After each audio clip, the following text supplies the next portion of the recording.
Hi everyone, welcome to another episode of Ask a Property Manager. This is episode number 90 and today is September 29th, 2021. We're coming to you from Studio 2.0 here at Own Buffalo. I'm Andrew Schultz, principal broker of Own Buffalo Inc. And on today's show, we're going to be talking about whether or not it's still profitable to flip houses in today's market. We're also going to be talking about what corporate structure makes the most sense for your rental property.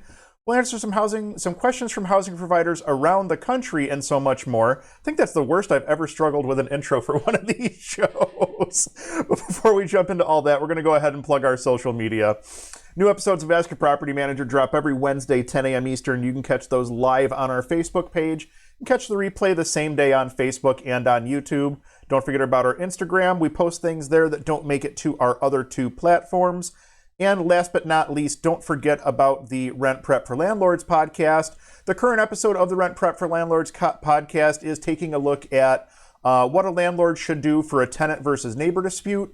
We consider renting to someone who wants to run a dog breeding business, not dog grooming, dog breeding business from their home.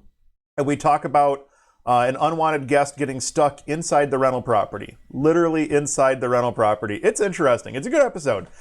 New episodes drop every other Thursday, anywhere podcasts are heard or over at rentprep.com/podcasts. And with that, we're going to go ahead and jump into our news of the day here, starting with this article from CNBC titled Home Flipping Profits Are Shrinking, but Here's Where You Can Net the Most. Home flipping has never been easy, no matter how much fun TV shows like Flip or Flop make it out to be. It's been even harder lately due to low supply, high prices, and a run on housing triggered by the coronavirus pandemic. Flipping a home is defined as buying and reselling the same home within a 12-month period, and profits rely heavily on both the health of the housing market as well as the cost to flip. Most flippers will upgrade or improve a home in some way to increase their returns. Despite the long list of obstacles, close to 80,000 single-family homes and condos were flipped during the second quarter of this year, according to the property database Atom. This represents nearly 5% of all home sales. While the volume is lower than the average seen over the past decade, it is the first increase in flipping for more than a year. The profits, however, are shrinking. The gross profit on a typical flip rose to $67,000 in the second quarter as home values increased, but the return on investment, which is calculated after all the costs of the flip are factored in, dropped. The return was just 33.5% in the second quarter, down from 37% the quarter before, and down from 40% in the second quarter of 2020. Investors are now seeing the lowest return since 2011, when the housing market had yet to begin its recovery from the subprime mortgage crash. It's not like home flipping became a losing proposition. A 33% profit on a short-term investment remained pretty decent, even after renovation and holding expenses, said Todd Teffa, Chief Product Officer at Atom. But with a few more periods like the second quarter of this year, investors may need to reframe how they look at these deals. Of course, all real estate is local, and flippers in some markets are seeing higher profit margins than others. Metropolitan areas showing the largest flipping returns on investment. That's so poorly worded.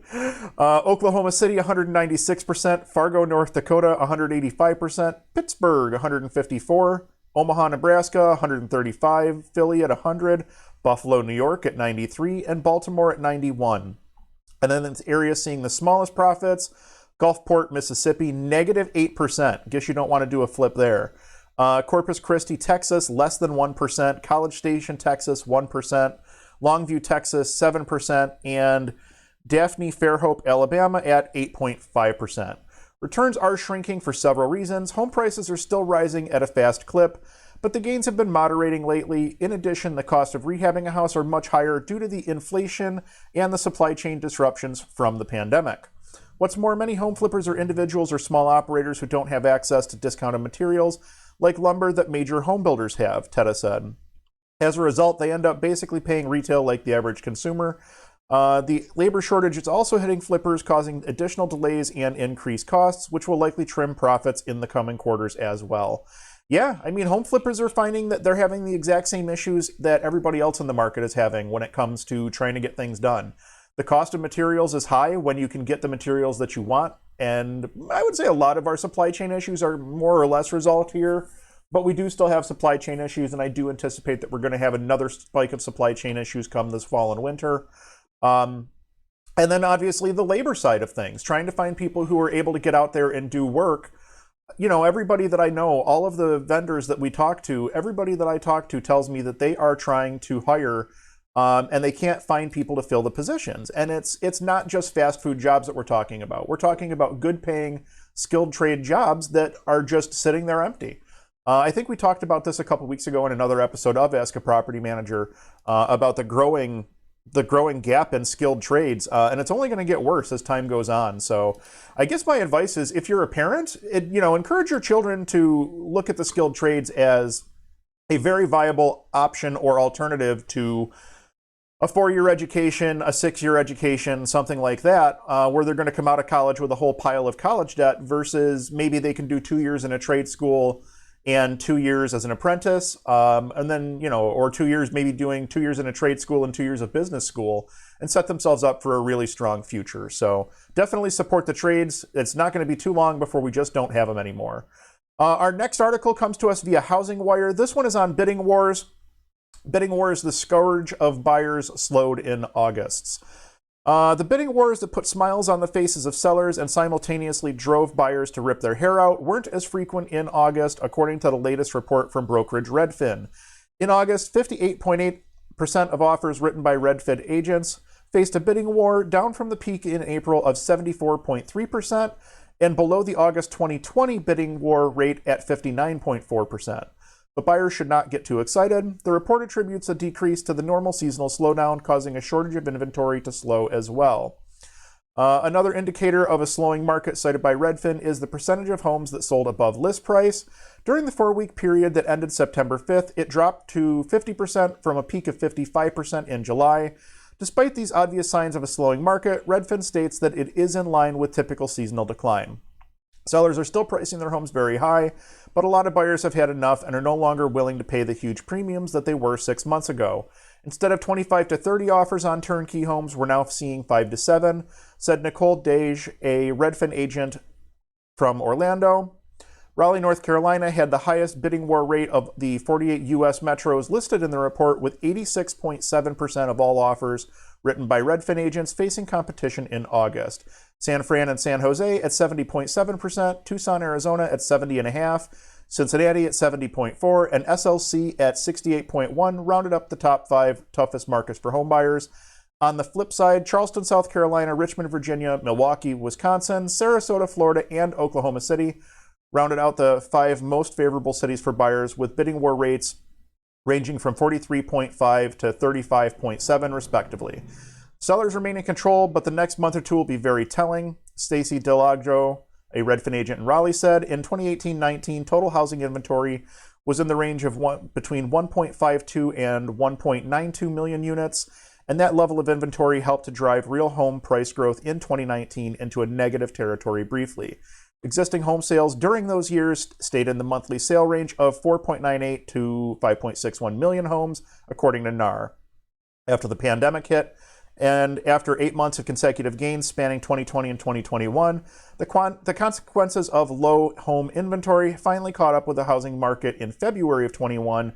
An earlier Redfin study found that an all-cash buyer improved their chances of winning a bidding war by 290%. Wow, that's crazy.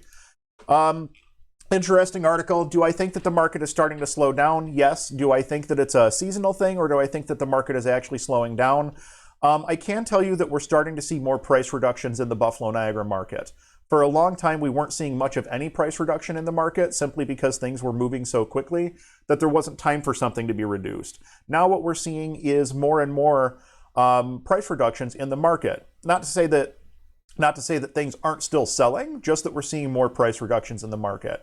And if you're starting to see price reductions in the market, that's a pretty good indicator that things might be slowing up a little bit. It could also be a good indicator that agents have been mispricing properties for a long time. We need to get back to some semblance of normal pricing, but that's another story for another day. Interesting to see that the bidding wars, though, are starting to slow down, at least as we enter the fall and winter markets. I think this is pretty typical. I mean, after back to school starts, when most people want to be moved before back to school starts. So now that back to school season is officially here, everyone's back to school, I think you'll probably see the normal slowdown through the holiday season and then picking up again in the spring and summer. Let's jump into our questions from housing providers around the country. We're going to start with this one.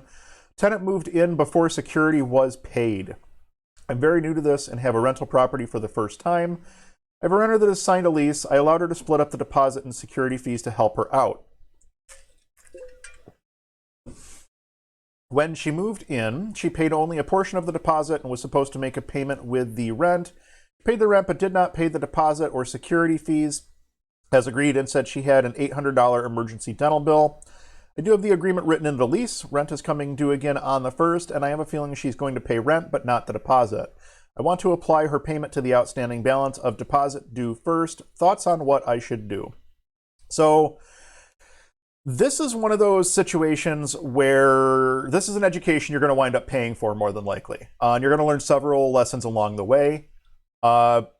First and foremost, always, always, always get the full rent and the full security deposit up front in certified funds before you allow someone to move in. Before you hand them the keys, you need to make sure you have the complete rent and the complete security deposit up front, certified funds, each and every time. No exceptions, no ifs, ands, or buts. This is how it's got to be. Because by doing that, you've eliminated the entire situation that you're dealing with right now.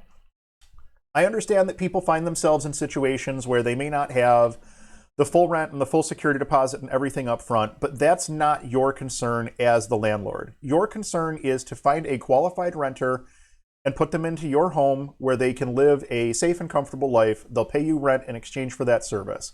If they don't have the money for the security deposit and they don't have the money for the first month's rent, how stable of a tenant are they going to be month 2, month 3, month 4? And you're already starting to see that here. You want to make sure that you have a good set of criteria and that you're following that criteria every single time. And you want to make sure that you are getting paid for the first month and the security deposit before someone moves into the unit to avoid situations exactly like this. The other thing I want to mention is make sure that you verify your utility switchovers, because a lot of times you'll have a tenant that doesn't do the utility switchover and suddenly you're stuck paying their gas and electric and you can't necessarily turn it off, because that could be considered the start of a constructive eviction or something along those lines.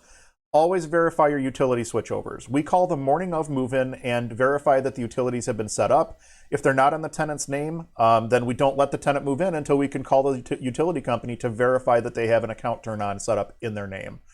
That is a lesson that I had to learn, and it was an expensive lesson. And now I share that lesson with you. So definitely make sure that you verify your utilities and definitely get your security deposit and your first month's rent up front. So you're in the situation. Your question is, what do you do now? Realistically, I think you have a couple of options. It's going to depend on your state laws, first and foremost. You may have some recourse in small claims court for the security deposit, or you might not. The other option is you should probably look at your lease and see what your lease says about applying payments as they're received, how that is supposed to be applied. So for instance, if you have rent due September 1, security due September 1, and rent due October 1, and she's paid part of the security and all of September rent, well, when she pays her October rent, does that go to October rent, or does it go to the oldest charge on account, which is the security deposit? So that's something you need to check with your lease. Realistically, I think that you're going to wind up sending a demand letter here and then beginning eviction proceedings. It's probably the scenario you're going to wind up finding yourself in. You may be able to convince the tenant to vacate the property of their own accord, in lieu of a court case, in lieu of an eviction, in lieu of all the things that go along with it. She's living there. I mean, you have a tenant who is now living in this unit, and they have not paid the full deposit, and you have learned a very valuable lesson. So good luck to you. I hope that you're able to find some resolution either through the court system or in dealing with the tenant directly. But now at least you've learned the lesson and know what to do going forward, so on your next tenant placement, you don't wind up in the same boat. We'll move on to our next question here. Corporate structure for rentals. Should all rentals go in one LLC? This is an interesting one. There's a lot of ways to look at it. A few of the different things that you should probably keep in mind are going to be cost, the liability protection aspect of it, and the asset protection aspect of it. This is going to vary by state, as some states have different laws regarding LLCs. Some states have different laws regarding, filing fees and recording fees and stuff like that. So the cost of having a corporate entity in one state is going to be different than another state. Some states allow for a series LLC where you have one master LLC with a bunch of little LLCs. you need to understand what the costs are going to look like in your state, and we'll get into a little bit more of that here in a second.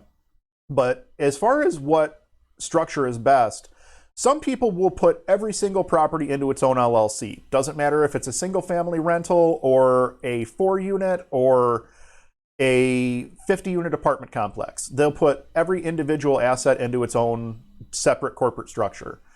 Other people will group smaller assets together, like say you have 5 duplexes for a total of 10 units. They'll take those 5 duplexes and put that inside of one corporate structure to kind of isolate different sets of assets. Others will just hold things personally, which I think is absolutely crazy. I would never personally do that. But there's different aspects, different ways to set this up depending on what it is that you're trying to accomplish and the costs associated with it. Most people that I talk to, at least here in the Western New York market, will lump together a few small properties, a few duplexes into one LLC. Most seem to be pretty comfortable with that. I generally will see if it's an apartment complex or anything over, I would say 10 doors, maybe 20 doors. Anytime I see something like that, it's basically always in its own separate corporate structure, completely separate from any other asset, so that that asset is protected in its own structure and what have you. So other people will just go ahead and, which I think is crazy, they'll just have they'll keep the property in their personal name with a really strong property insurance policy and then a really strong liability umbrella policy above and beyond that. I personally just would not feel comfortable going that route. It just does not work for me. I don't like the idea of that. But realistically speaking, this is not a one-size-fits-all type of a scenario. A property that you're flipping, for instance, might be better off in a totally different corporate structure than a property that you were doing a buy and hold on. So there's nearly no one-size-fits-all answer to a situation like this. The best answer is to talk to your CPA and to your real estate attorney so that they can understand what it is that you're doing, what it is that you're trying to accomplish, and why. Take their advice and let them help you build the liability and asset protection solution that works best for you, because this is almost an entire industry up onto itself, depending on how you want to structure things with insurance policies and trusts and liens, or trusts and deeds and estates and everything else. There's a lot that can be done here. Talk to your CPA and talk to your attorney. One other thing that's interesting, and a lot of people don't realize this, is that large oil tankers use a very similar strategy to this. They'll put every tanker into its own individual corporate structure so that if something goes wrong on, say, that one tanker, it doesn't take out the entire corporation, the entire fuel supplier. There's actually an episode of West Wing about this, believe it or not, if you feel like looking it up, if you were a West Wing fan.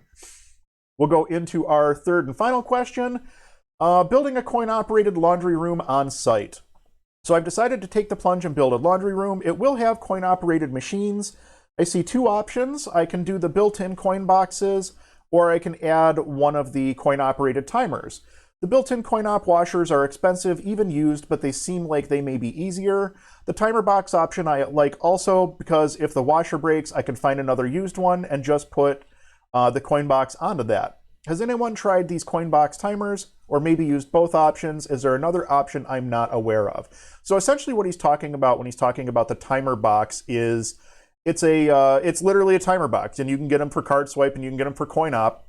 But essentially what the tenant would do would be they would feed their quarters in, and once they feed their quarters in, it'll activate the circuit inside the timer box, and the washer is actually plugged in inside the timer box, which would then turn the washer on for however long the cycle needs to be to wash the clothing.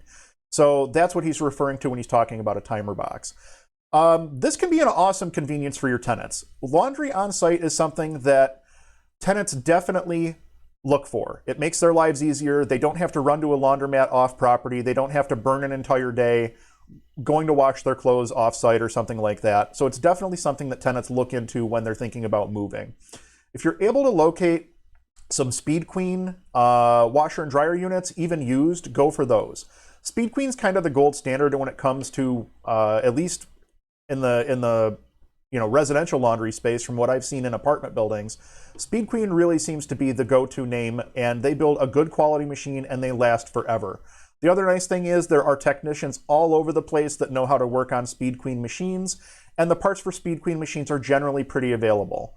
I think the issue you're going to have if you go with one of these timer boxes is that the unit you're hooking it up to, the washer or dryer that you're hooking it up to, it's not a commercial unit the way that a Speed Queen would be. It's probably going to be a residential unit that, you know, has residential parts in it. And if you have, say, 10 units and they're all using this one washer, is that washer going to last a long time? The answer to that question is no. It's going to break, and it's going to break quickly. These machines take a lot of use and abuse. My recommendation would be skip the timer box, skip the residential unit, the residential washer dryer, get a good quality commercial Speed Queen unit, even if you have to pay a little bit more. It'll be well worth it in the long run, and I think that you'll find overall that your repair bills are going to be a lot lower. The one other thing that I would mention is if you can find something that has a swipe card setup as opposed to coin operated, that would probably be the best option for you as well. And the reason I say that is because now you don't have to deal with coin deposits. You also don't have to deal with the theft and vandalism issues that could occur if somebody wanted to come in and rip off all your quarters. So that's something to keep in mind as well. That pretty much wraps things up for this week's episode of Ask a Property Manager. Thank you so much for joining us. We truly do appreciate it. We love producing Ask a Property Manager, and you can always help us to improve by dropping a question in the comments either on Facebook or on YouTube. Your question may be picked up and answered in an upcoming episode. If you enjoyed this content or if we brought some value to you today, do us a favor and hit that thumbs up button. YouTube and Facebook both push videos based on community feedback, so every like, comment, subscribe, and share helps us to grow and reach more people. We'll be back next week on Wednesday, October 6th at 10 a.m. Eastern with another show you won't want to miss. Thank you all so much for watching, and we'll see you next week.